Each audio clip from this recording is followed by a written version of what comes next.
Welcome to Crash Course, a podcast about business, political, and social disruption, and what we can learn from it. I'm Tim O'Brien. Today's Crash Course: Pity City versus the workplace. Imagine you work for, say, a global furniture company, a big one that hauled in around $4 billion last year. And you ask your boss whether bonuses are on the way. And this is how she responds. Don't ask about, what are we going to do if we don't get a bonus? Spend your time and your effort thinking about the $26 million we need and not thinking about what you're going to do if we don't get a bonus. All right? Can I get some commitment for that? I would appreciate that. I had an old boss who said to me one time, you can visit Pity City, but you can't live there. So people, leave Pity City. Let's get it done. That's Andy Owen, the CEO of Miller Knoll, the big furniture company I mentioned. And that's audio from a conference call she had with her employees. Video clips from the meeting went viral, snaring millions of views on Twitter alone. The company said Owen's comments were taken out of context and that she's committed to her team. But in a still newly post-COVID world and workplace, Owen's advice about traveling to Pity City struck a nerve. Of course it would. There are so many tensions still at play in blue-collar and white-collar workplaces. Work from home is a flashpoint. So are wages, obviously, and balancing work and gratification, all in the shadow of a pandemic that took about 7 million lives globally. Joining me to talk about Pity City and more is Sarah Green Carmichael, a columnist and editor for Bloomberg Opinion. Sarah writes and edits with grace and insight, and I guess I'm putting myself in the crosshairs here because I'm also her boss. Howdy, Sarah. It's so lovely to be here, Tim, with you. It's fun. I was looking forward to having a session with you. Okay, let's start with Pity City. In a recent column about the brouhaha around Owen, you asked, do our bosses think we're whiners? I'll say out front, Sarah, that I don't think you are. You also have this pointed observation. Paranoia thrives in the polite inauthenticity that workplaces so often require. The version of Owen portrayed in the video appears to offer confirmation that executives who seem reasonable and gracious in public are secretly fed up with us in private. So, Sarah, unpack that so you and I can talk a little bit about it. Yeah, I think what really struck me about this video was that in the first chunk of the video, Owen seems like almost an ideal CEO. She's sort of like, focus on the future, focus on the things you can control. We will get through this together. This is a difficult time for an office furniture company, obviously, people not going to the office. And then there's this very sudden shift. And I have to confess, I almost wondered, I'm like, am I watching a deep fake? Has this video been edited? Because all of a sudden she just shifts into this kind of scary boss mode where she's talking very fast and is suddenly sort of seemingly angrily ripping into people.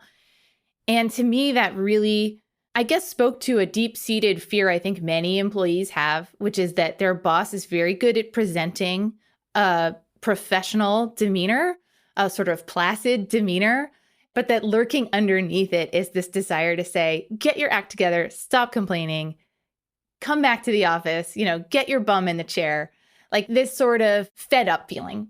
And I think that it is natural as an employee. I got some pushback on this from readers who said, I don't really care what my boss thinks. I don't have a complex about what powerful people think of me.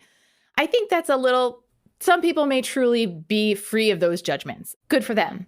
Most people, however... Do you have little medals that you send those people who write to you? They get a self-esteem trophy. But I think that most of us, evidence would show, do care what powerful people think. Most evidence suggests that one of the fun things about having power is that you do not obsess about what less powerful think of you, in the same way that when you have less power, you're constantly thinking about, does this person approve of me? Am I meeting expectations? Am I reading too much into this? That's just human nature. So to me, I thought her comments, and specifically the way that they came seemingly out of nowhere after a very reasonable presentation, that is probably why they struck such a chord with people. But is this really a new phenomenon or even a COVID phenomenon? I remember as a little kid, watching the Flintstones. I don't even know if that's still out there for kids to watch. I always thought it was a profoundly weird cartoon for little kids because it was about adults, and it was about adults living in the Stone Age, dealing with adult problems. But they were, anyway, pitching it to kids. And, in the show, Fred Flintstone was always paranoid about his boss, Mr. Slate or whatever his name was. And Fred would come home weary and want a Bronto burger because he had such a bad day at work. Hasn't it always been thus that workers have worried about whether their bosses were power tripping them or lying to them? Yes, I think in some ways it has always been thus. I think what's different now is we are able to see these moments go viral in a way that we wouldn't have before.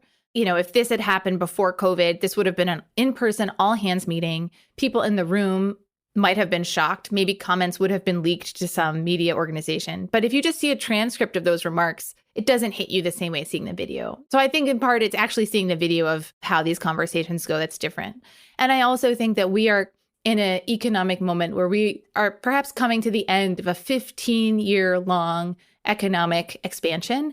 And so there's a lot of people in the workplace who have not been through a contraction like this before. And the last 3 years of COVID are literally a once-in-a-lifetime experience. The world has not been through something like this in 100 years. So this is also having, I think, different impacts on the workforce.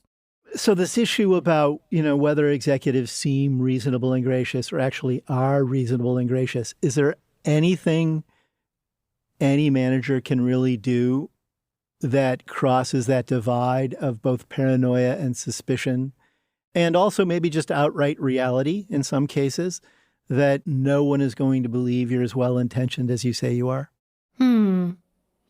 I think that, I have asked different sort of experts in workplace trust and leadership some version of this question. And what they have all said to me is that you build trust in having these conversations, not in avoiding them. So often there's an impulse to try to build trust in other ways, right? You go on a corporate retreat, you do trust falls, like whatever, you chit chat before the meeting. But that actually the primary way you can build trust is like over time, being there, being consistent, being the kind of boss who brings these fears out into the open, or who's there for someone when they are dealing with an illness or a new baby.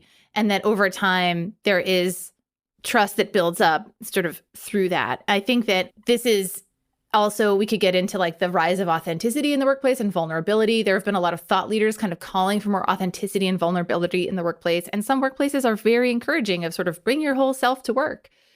That has pros and cons. Like that's not a free lunch. But I do think that, in some ways, those movements are an attempt to bridge the divide between managers and employees. And to keep people from visiting Pity City. Yes.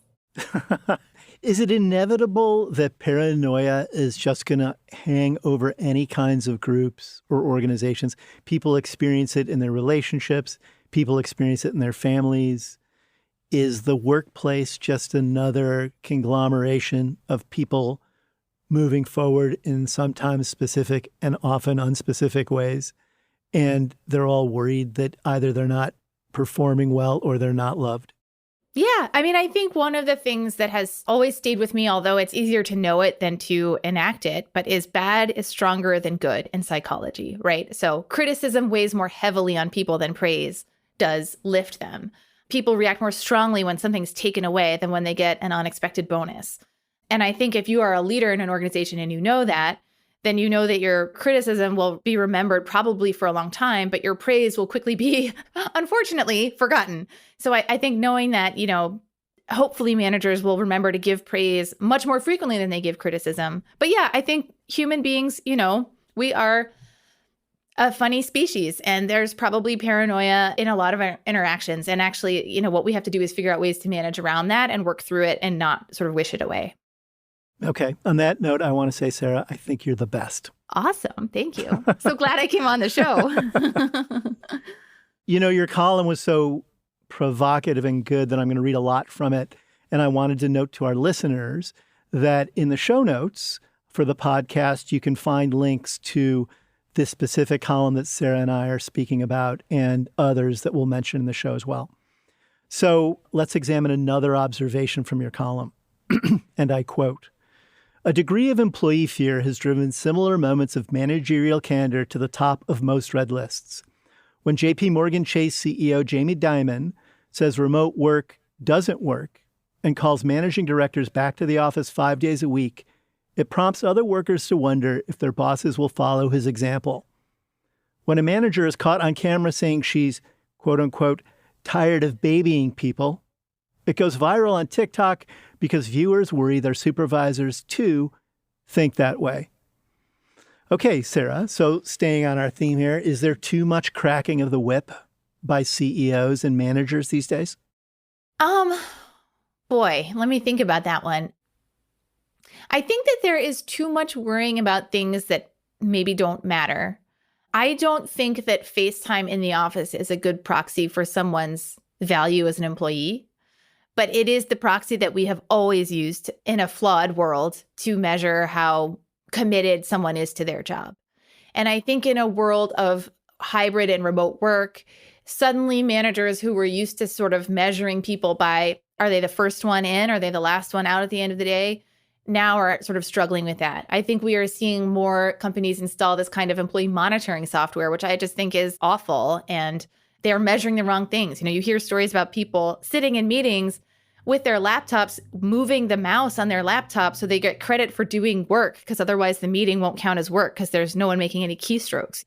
I think that you always get some results in employee behavior in terms of what you're measuring. But if what you're measuring is badge-ins to the office or keystrokes, you will miss a whole dimension of human performance. So I think I see too much executive enforcement around these sort of proxy measures and not enough executives talking about what are the things we are really trying to deliver to customers? What is the value we are creating? What is our productivity? You know, how many articles are we publishing? How many chairs are we selling? Like, what is the impact we are having in the world, as opposed to our people coming into the office and, you know, just taking attendance, basically. So is going to the office pointless? I don't think it's pointless. And I think in some ways, the trust issues we have now, it is possible that they are exacerbated by remote work. But to me, what is important about the office is that people, when they're in the office, actually interact in some way. There is some benefit to being there. And I think even now, when people go into the office, they're kind of doing email from a different location. They're doing Zoom calls from a different location. So I think to get the benefit of the office requires thinking of it differently and requires, you know, thinking of remote work differently too. So it's not pointless, but it doesn't need 5 days a week to have a point. Is that what you're saying? Exactly. Well, then what about the impact of all of this on these urban cores we love so much? There's commercial office vacancies that are gutting urban downtowns. Public transit is suffering because commuters aren't using those services as much. Small businesses that just depend on vibrant urban cores, thronging with eager workers, happily going in 5 days a week, are all suffering. And do you think that that's just fine? And this is part of an epic transition that a public health crisis forced us to engage with? I think it is really difficult, and I think it is probably inevitable. The way that I see this remote work shift happening is similar to the transition away from CDs and DVDs that we saw, you know, when music and video started streaming. And what you saw in that case was like the CEO of Tower Records and the CEO of Blockbuster Video really trying to put the toothpaste back in the tube, and it didn't go in. I mean, there have just been huge changes in retail over the years enabled by the internet. And it was foolish to think that that would never come for work. You know, work also now happens predominantly online. And for years before COVID, most of what I did in the office was sending emails to people who were sitting right next to me. And it seems like this is the inevitable internetification of our lives. In some ways, the fact that these urban cores are so affected is because of the investments that we have made over the last 50 years. We didn't invest, especially in America, in public transit systems or affordable housing that made it possible for people to either live near their jobs downtown or to quickly get there. And so now what we see is, yes, people moved out of the cities to live affordably. And then it turned out it was very difficult to get back into those cities. And we didn't put in the investments to change any of that. But we did build amazingly fast internet. And now that internet is filling the sort of void left behind by our failures to invest in public transit and our failures to fix the housing crisis. And of course, cities themselves are reflections of the specific kinds of economic engines that create them to begin with. So as those economic engines change, the complexion and structure of cities adapts over time, I guess, per the interesting narrative you just laid out, right? Yeah, I think it will shift. I think there will be something that's on the other side of it. It probably will not be pretty to get there. But I do think the transition is inevitable, and mayors who are sort of begging people to do hour-long commutes to come into their cities and send emails from a different building are just whistling past the graveyard or missing the point.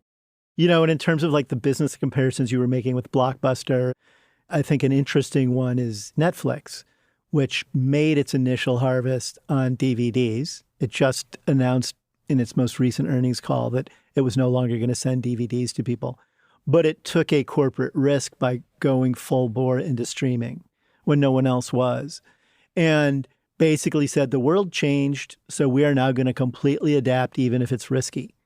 And perhaps that's one of the apt comparisons too, if you're comparing corporations to workplaces in a post-COVID world.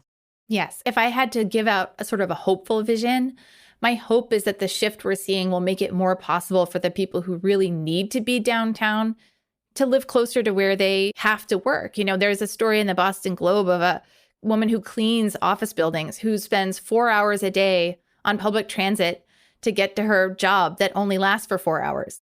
And sometimes because of the way the Boston train schedules work, you know, she's not getting home till midnight. And I'm hoping that in the future, housing will become more affordable for people who are in a job like that, where they really have to be there, because maybe some of those old office buildings will become apartment complexes. I'm hoping that the future is better than the past, of course, but the middle is going to be messy.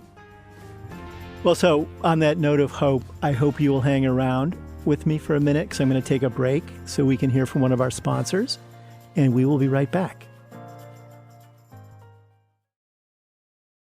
We're back with Sarah Green Carmichael, a Bloomberg Opinion columnist.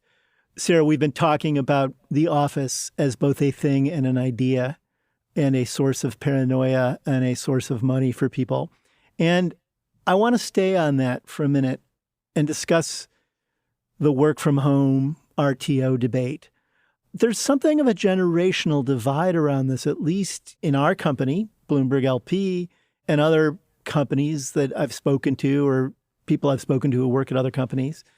A lot of settled workers, not necessarily older, but more settled in their careers, who have family lives or young families, are happy to work away from the office because they've already had the culture of the company inculcated within themselves and in their careers, and they've learned about the specific culture that makes a specific company hum if it's a successful company.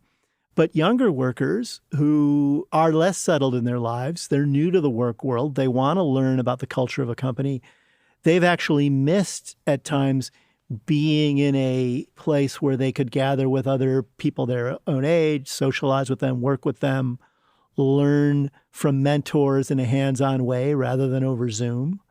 Am I setting up a false divide? And if I'm not, what do you think about it? Yeah, I don't think it's a false divide at all, because this is what all the polling shows, is that younger workers are more interested in being in the office. They also live in smaller apartments full of roommates. It's sort of not an ideal, work from home setup. But that people who maybe have childcare responsibilities or who live further away or who are more settled in their careers, it's less popular with them to go in. That seems absolutely true and accurate. In some ways, I think this is why companies have tried to embrace hybrid, not going fully remote, but not, I think, sort of 5 days a week, is that the idea being that we will get people together some of the time. I think part of the challenge is, when I think back to years ago when I was a young worker, how I learned things in the office, it was often by being interrupted, interrupting other people, overhearing things, often things that were maybe to some people annoying to overhear, a colleague who's too loud on the phone, for example. I learned so much from eavesdropping on phone calls from people who were too loud on the phone. Like, how do we talk to authors? How do we talk to each other? Like, that's what you pick up from being in the office. And now I think that people have gotten used to working in their very, sometimes very quiet, more controlled environments. Those interruptions are even more irritating to people. Oh, if you have to do a phone call, why wouldn't you just work from home today? It's tricky. I think that we have to figure out some new way of mentoring. Maybe it's less osmosis learning and more hands-on planful mentoring, but there has to be some way to kind of transmit what the older generation knows to younger workers, and for older workers, frankly, to learn from the energy and fresh ideas of younger people. But that doesn't involve just people randomly overhearing stuff in the office. But why should we happily settled older workers be cramming down this idea of work from home down the throats of younger workers who want some mentoring, want to learn about a corporate culture, actually want to be in the office? Well, all workplaces are compromises, right? There are compromises on space, there are compromises on dress code, there are compromises on professional norms. I think that we have to somehow have a workplace and a company culture that works for working parents, that works for workers closer to retirement, that works for younger workers. This means meeting a bunch of people's needs probably pretty well, and no one's needs absolutely perfectly. Unless you're, truly amazing company with great flexible policies, then maybe you can pull it off. One of the other things that's sort of stayed with me throughout the pandemic is the profound class divide that came up around how it affected people, particularly blue-collar versus white-collar workers, but there were many others, racial divides, income divides, suburban versus cities, and on and on and on. But blue-collar workers during COVID didn't have the luxury often of being able to decide to work from home like lawyers and financiers and journalists and others are able to do. They had to show up at the grocery store. They had to show up in the meat packing plant. They were deemed frontline workers, obviously nurses in hospitals. And they've never had this opportunity to just randomly decide that the world of work has changed and therefore their workplace must follow suit. Do you have any thoughts on that? I do. It's complicated. I don't want to be overly reductionist because, there are some very highly paid workers who have to go in. A brain surgeon cannot do it over Zoom, and there are some very low paid workers who could work from home, like a call center worker, right? So it doesn't map perfectly onto earning power. But undoubtedly, I think professionals in our society have always had more power in terms of setting their own schedules, in terms of determining their own working conditions.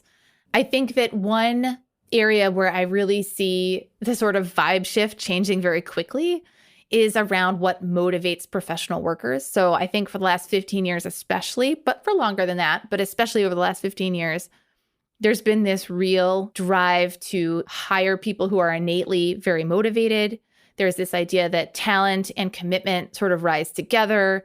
We want to hire, this is what I sort of hear from the people who work in talent management, is like, you hire really committed people, you hire entrepreneurial people, you hire highly intrinsically motivated people. And then the manager's job is just get out of their way. Let them do what they do best. Maybe remove some obstacles from their path. And these employees will work long hours. They will give 110%. They will contribute to an ownership culture. We're told that company culture eats strategy for breakfast. This is all seen as essential. And I think that's a very different kind of employment contract than you have with a blue-collar worker, where there is maybe an hourly wage, but you're also not expected to work when you're not working. In a blue-collar job, there's not the same, I think, expectation that you're checking your email at all hours of the day and night, or that you are working weekends without at least making a little bit more money or making overtime. And in salaried jobs, it's, I think, very much the expectation now among these professional level jobs that you would maybe give a little extra time in the weekend if you had to, or in the evening if a client, needed it.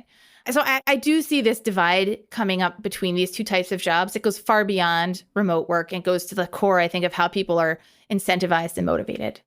All right. Well, continuing to speak about divides, you have a very compelling pair of thoughts at the end of your column, and I'd like to explore each of them.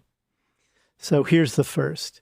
In the context of our famous Pity City CEO, Andy Owen, you think about her situation first and foremost as a female CEO, and you have this insightful thought. Female CEOs in particular face pressure to hide their frustration with employees behind a mask of empathy. Decades of research has shown that women leaders are expected to exude warmth in a way their male peers aren't. At the same time, women can't seem, quote, too nice, unquote, or they will be dismissed as incompetent. It's a double bind that takes enormous skill to navigate. So talk about that phenomenon generally before we talk about Andy Owen specifically. Sure. So in the literature on female leaders, a couple of things are true. One is that they, in survey after survey, are generally rated as better performers than male leaders. So what this says to me is not that women are innately better leaders, but that it is harder to advance as a woman in leadership, so that only the very most qualified women are getting through. The second thing that has been proven over and over again is this, what they call the warmth competence trade-off, where as a woman, you need to be seen as warm. But if you're seen as too warm or too nice, then you're sort of easy to dismiss as a cream puff. If you lead with competence and you lead with your smarts and your competitiveness, you are inevitably seen as something that rhymes with witch. And you can't, you sort of have to be both at the same time, but our stereotypes about women make it very difficult to actually telegraph both at the same time. And you see Owen as possibly trapped by that kind of dichotomy. You note that she actually tried to empathize with employees in early parts of the video call with her team that didn't go viral. And if you sit through the entire video, there's this sudden shift in tone at the end, and we get all of that pity city stuff. And you conclude your column this way. It isn't the empathetic, quote, version of Owen viewers see in the video's conclusion, where the sudden revelation of a tougher, more judgmental boss comes as a shock. To an employee, it's alarming. But to an executive, perhaps the emotion it stirs is envy. Wow. Let's talk about that one. Did you feel envious, Tim? Do you want to yell at us? No, I'm always disturbed when these videos and audios go around of these people saying what I consider to be absolutely bonkers, insensitive things to employees who are looking for clarity and support. And I think sometimes you have to speak candidly to employees who aren't performing. I think that's good for both sides in that equation. But you can do that in an empathetic way that is also tough-minded and clear. But to sort of randomly engage in strange histrionics that evoke journeys to the Twilight Zone because you're asking basic questions about your compensation, you somehow aren't focused on the right things or aren't motivated or aren't sufficiently committed. So absolutely no. Yeah. I had no envy for that one. But taking me out of this and thinking about the managerial class, which is still predominantly male in the United States, predominantly white male, I can't speak for all of them. And I get so frequently embarrassed by my fellow men in the world that I'm not prepared to say that they weren't envious of Andy Owen being, a tough cookie in this situation. Mm-hmm. So I'm actually asking you to enlighten me as to whether the great mass of hard case bosses out there are envious of one another. I think that there is some evidence to suggest that in this moment, bosses have been through a lot. They've managed 3 years of incredible uncertainty with COVID. Now the economy is slowing down. People are simply not obeying their orders to come back to the office. I think there is a certain amount of just fed upness that is happening and frustration. And I got some reader emails to that effect, after this column that you see as legitimate frustration or illegitimate. I'm not going to invalidate anyone's feelings. Those feelings are valid. Not all feelings You're need to be being so nice. You're such a nice person, Sarah. I really I love how you want everyone to be validated and you don't want to invalidate anyone. But really tell me, do you think that that's valid or not? I do not think it is effective leadership to lose your patience with employees. Let's put it that way. I think the feelings are understandable. I think that it is really difficult in moments when you are feeling extremely frustrated, as I know I get frustrated at times. The temptation is to just let fly, to just sort of say, I've had enough. I will break through to you somehow. But that's almost never effective. That almost never works. People get defensive. They misconstrue your words because of the tone you used. I think that one of the skills of leadership is thinking about what is the goal I want, what is the outcome of this conversation, and how can I make sure that this conversation leads to that goal. I did wonder as I was watching this video and writing this column, am I being too hard on Andy Owen? Would I judge a male CEO who had sort of chastised his employee this way? But I think, to be honest, I think that I would have. I mean, we've just seen in the UK, Dominic Raab step down for allegations of bullying staff. There was another viral CEO video that went viral a few days later with a male CEO for the tone that he used with employees. To me, the answer is to not lower our standards for women in leadership. It's to raise our standards for men in leadership and expect everyone to lead with clarity and compassion. Well said, Sarah. I'm going to take another break right now so we can hear from a sponsor. And we're going to come back to this very fetching theme we're continuing to discuss about the workplace. We're back. Our guest today is Sarah Green Carmichael, a Bloomberg Opinion editor and columnist. And we're talking about the post-COVID workplace, which Sarah has examined in many of its different facets. And she's also written about what a mess affordable and readily available childcare is, and how that's another facet of work life that's come into sharp relief in the COVID era. Let's talk a little bit about that. Educate me and our listeners about the hurdles that childcare presents to workers these days. Yes. Well, how much more time do we have? I would have hoped that we had come out of COVID with a really clear understanding that affordable, accessible, available, high-quality childcare is absolutely essential to having a functioning economy. Because during those early months of COVID, when so many schools and daycares were closed, we really saw that our economy doesn't function without it. And yet what has happened is very quickly a bunch of proposals from the Biden administration were scrapped. It seems like we've gone back to a mode where parents just have to figure it out for themselves. So where we are at now is basically what in an emerging market is sometimes called an institutional void. If you are doing business, say in India, which does not have the robust sort of legal business contract system that we have in America, you have to find ways to work around that institutional void. And I think in the US, what we are working around is a really appalling lack of childcare, or childcare that's so expensive that it's just out of reach for many, many working families.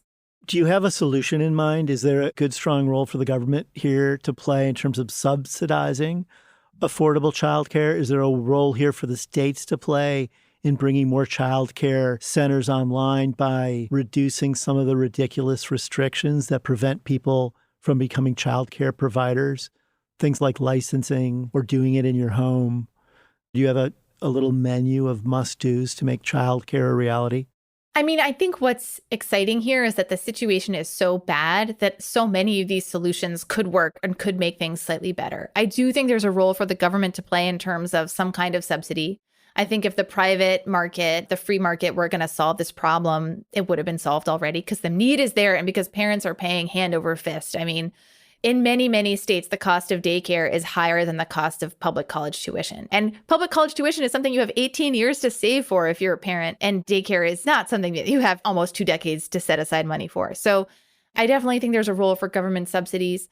I think that there is a role to look at in terms of licensing and providers. At the same time, it's really important that care be high quality. And even now, with the restrictions we have in place, you will hear stories of a baby left out in a hallway or something. And then that's just not acceptable. I think one area where we could actually see a lot more is from private companies.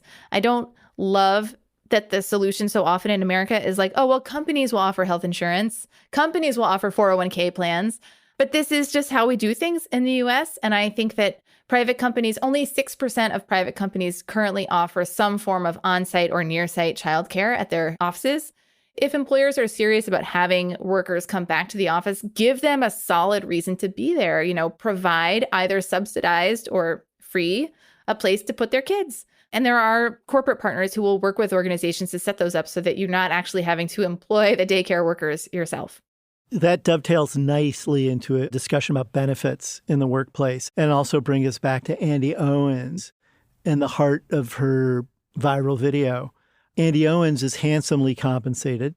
She made many millions of dollars last year in her role as the CEO of MillerKnoll. And of course, during that video, she dumped on the idea of bonuses as being something her employees should aspire to during her conference call. So let's talk a little bit about pay. Mm-hmm. You've written that bosses are overlooking other forms of compensation like benefits in circumstances in which they say they aren't in a position to offer better pay.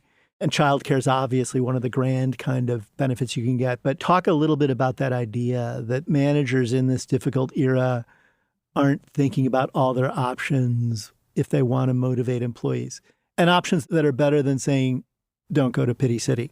Right.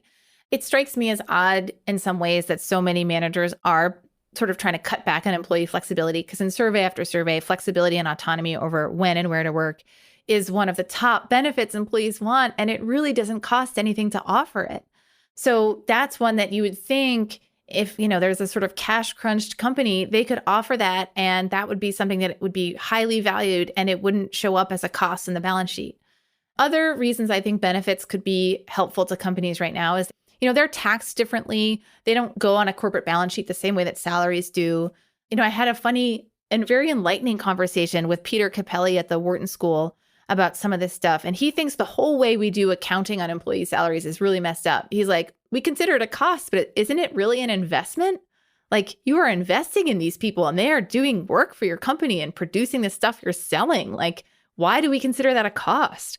So I think that there's a lot of sort of rethinking here that needs to happen. And in some ways, I'd love to see a rethink of even the way we think about bonuses. You mentioned Andy Owen and her sort of encouraging people to not worry about their bonuses. But, we use this word bonus and we think it's like a windfall. Like, oh, it's so unexpected. I got a bonus. But in most employee compensation schemes, it's just the name that we give to this annual lump sum payment that has a clear target goal. And so hopefully it's not coming as a total surprise. So I think that in some ways our conversations around a bonus as a kind of extra are a little bit out of date. Really today, many companies, a bonus is a very clear lump sum payment that employees expect to get. And that CEOs expect to get too. Their bonuses are often much, much bigger as a portion of their compensation, in part to incentivize, their performance. I just want to highlight the very smart, helpful thing you just said is, do we think of compensation as a cost or do we think about it as an investment? And I think that's a very useful dividing line if you talk to managers and their relationship with the people who work for them. Do they think that what they're providing to those workers is a cost or an investment? And I would suspect that what I would describe as enlightened managers, and our critics would call woke, is it's enlightened to think about people as an investment as opposed to just a cost. And that there are all sorts of benefits you get out of that, to put politics aside, from a pure management and bottom line perspective. Yeah. And I think one benefit of paying people a salary that's generous is they can stop doing things like moonlighting. A lot of companies today really want their employees to be fully committed to them. And if you're moonlighting or freelancing on the side, that's kind of seen as almost like cheating on the company. But employees do that because they feel like they need to make more money. And so a company that can pay enough that people can just have their free time, they don't need to have a side hustle. And I think that it goes back to the company because then they can also be available if there is some kind of emergency or a late night assignment. They're not out driving for Uber when that email comes in. So I think there's many benefits to employees and companies to just paying a little more too. So hybrid work in the workplace has been the centerpiece of our talk today. So let's do some summing up here about hybrid work, which I'll add again, white collar workers get the luxury of considering what that means in a way that blue collar workers often don't have because they have far fewer options. Having said that, at the end of last year, you looked back in one column at what we learned about hybrid work in 2022. Tell me, what did we learn? Well, I think we learned some of the things that we've touched on today, that offices have to provide some clear benefit. Otherwise, people won't show up to use them. One thing that's become really clear to me is that long commutes are the main obstacle keeping at least Americans from heading in. And then that's a decision that governments and cities and states have made, is not to invest in better transit infrastructure. Changing that will not be cheap or easy. I think one of my big takeaways from the last couple of years of debate around this is really that it's really hard for a company to enforce a one-size-fits-all hybrid work or FaceTime policy, because what we've seen over the past couple of years is that hybrid work has been great for some groups of people, and fully remote work has been really great for groups of people. Workers with disabilities have re-entered the workforce in huge numbers because of remote work. Working parents have really benefited from the additional flexibility to work around the sort of vagaries of daycare and school drop-off and pickup times. On the other hand, as you pointed out, younger workers, people whose jobs involve a lot of sort of FaceTime and communication, would just be better suited to be in the office. I think that's especially true if you have a lot of meetings. It's fun to have in-person meetings and talk to your colleagues in person. It is not that fun to sit on Zoom all day. So I'm thinking and hoping that as we kind of go forward, hybrid arrangements will be a little bit more of a arrangement that teams or people can come up with on their own, rather than a company kind of worrying that people are coming only in 2 days a week instead of 3 days a week. And then I guess the other thing that I would just throw out there is that hybrid work and remote work really shift the energy and the culture of the office to Slack and email. So I think all of us need to be much more intentional about how we use those tools. I think some bad habits were allowed to proliferate in the era before COVID and then during COVID. And I think this is the perfect time to be a little bit more strategic in how we use technology. Sarah, because this is Crash Course, we don't let guests escape the show without sharing little lessons that they've learned. And I'm curious to know what you've learned about Pity City or anything else you didn't fully understand about workplace dynamics in the pre-pandemic era. I think what I am learning is that the motivational model of the last 15 years was really about a specific time and place and economy. And when companies were competing on talent and not on capital, because interest rates were really low for a really long time. When companies were competing on talent, they really believed in this sort of company culture, hire great people and set them free and have them deeply committed to the work sort of idea. And I think what we're seeing now is what happens when the economy slows down. When you have convinced employees to buy into an ownership culture and that they need to act like owners and entrepreneurs, they're going to have some ideas on how the business should be run. They're going to have ideas on what political causes you support. They are going to have ideas on what the remote work policy should be. And so I think that this shift I'm seeing from sort of fed up executives who are sort of like, oh my God, stop complaining, get back to work, don't be such a snowflake. It's a little bit like, but you spent 15 years like telling us we should act like owners. Like that's what we're doing. I think that's where a lot of this tension is coming from. And I do not know if the motivational model that I have seen for the last 15 years will persevere. And in some ways, it would be healthy if it didn't. Maybe a lot of us could use some more distance from our jobs and not identify so much with them and have so much of ourselves invested in them. But if employees pull back from that, that's when you start to have executives worried about quiet quitting, right? So I think that there's this sort of dance playing out. We kind of all want to have it all. Employees want to have high salaries and ownership and work-life balance. And then I think in some ways managers want to have a docile, obedient workforce that they can underpay, but who also will work around the clock. And like we can't have all these And is really, things. really innovative and are owners and do really great things. Yeah. Exactly. Yeah, which like what's not matching up right there in that little picture. Yeah. So that's what I'm kind of learning. And that's what I'm probably going to be watching next. Sarah, we're out of time, but thank you for being such a wonderful guest. Thank you very much for having me, Tim. You can find Sarah Green Carmichael's columns on the Bloomberg Opinion website, and you can follow her on Twitter @SKGreen. Here at Crash Course, we believe that collisions can be messy, impressive, challenging, surprising, and always instructive. In today's Crash Course, I learned that it really matters whether or not managers see employees as investments or costs. And they have to be very clear-headed about what that means because the consequences are important in terms of employee gratification, in terms of achieving company goals, and in terms of a happier and more productive workplace. What did you learn? We'd love to hear from you. You can tweet at the Bloomberg Opinion handle, @opinion, or me, @TimO'Brien, using the hashtag #BloombergCrashCourse. You can also subscribe to our show wherever you're listening right now. And please leave us a review. It helps more people find the show. This episode was produced by the indispensable Anna Mazarakis, Moses Andam, and me. Our supervising producer is Magnus Hendrickson, and we had editing help from Katie Boyce, Jeff Grocott, Mike Nitza, and Christine Vanden Beilart. Blake Maples does our sound engineering, and our original theme song was composed by Luis Guerra. I'm Tim O'Brien. We'll be back next week with another Crash Course.